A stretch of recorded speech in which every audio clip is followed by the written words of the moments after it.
Karen's audacity reached a spectacular low when she called the cops over our refusal to comply with her arbitrary HOA demands, assuming her aggression and entitlement could intimidate us into submission. What she did not anticipate was that by midnight, her audacious move would entirely backfire, leaving her the one in handcuffs and facing serious consequences.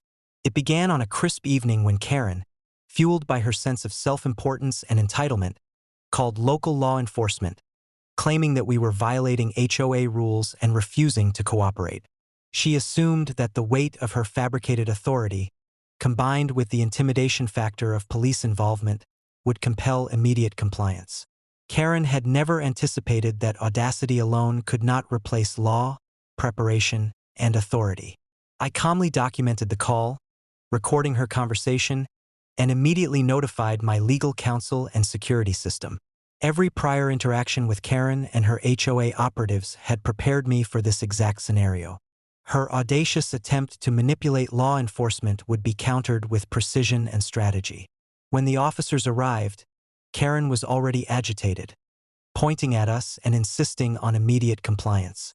She was confident that her audacity would intimidate both the police and the community.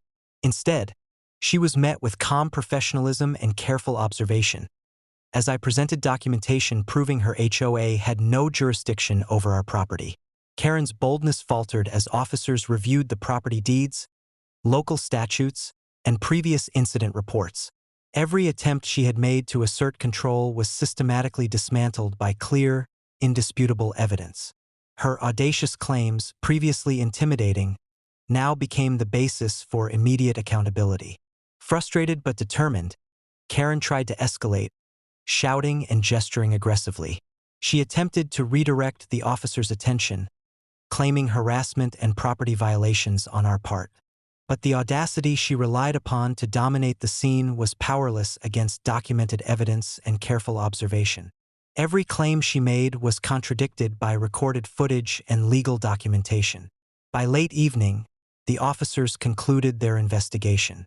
Karen's audacious attempt to coerce compliance had exposed her as reckless, aggressive, and willing to misuse law enforcement for personal gain.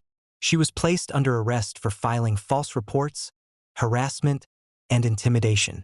Her boldness, once feared in the neighborhood, had collapsed spectacularly under scrutiny and accountability. Neighbors and bystanders watched as Karen, previously audacious and commanding, was led away in handcuffs. Her humiliation was complete, and her authority within the HOA and the community evaporated instantly. Cedar Pines residents learned firsthand that audacity without foresight, preparation, and legality inevitably leads to consequence. By midnight, Karen's scheme had backfired entirely. Her calls to law enforcement, intended to intimidate and control, instead highlighted her reckless behavior, resulting in her arrest and public exposure. Her audacious attempt to manipulate authority into compliance had transformed into undeniable evidence of misconduct. Reflecting on the incident, the lesson was clear. Audacity, when untempered by law, preparation, and awareness of consequences, is entirely self-defeating.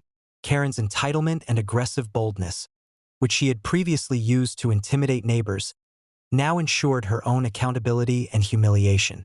By the next morning, Cedar Pines residents had fully absorbed the consequences of audacious overreach. Karen, once audacious and feared, had become a cautionary tale. Her attempt to coerce compliance had failed spectacularly, leaving her accountable, humiliated, and powerless.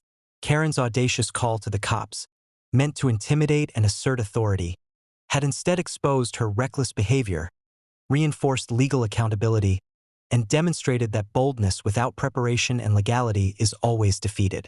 Her audacity had become her greatest liability.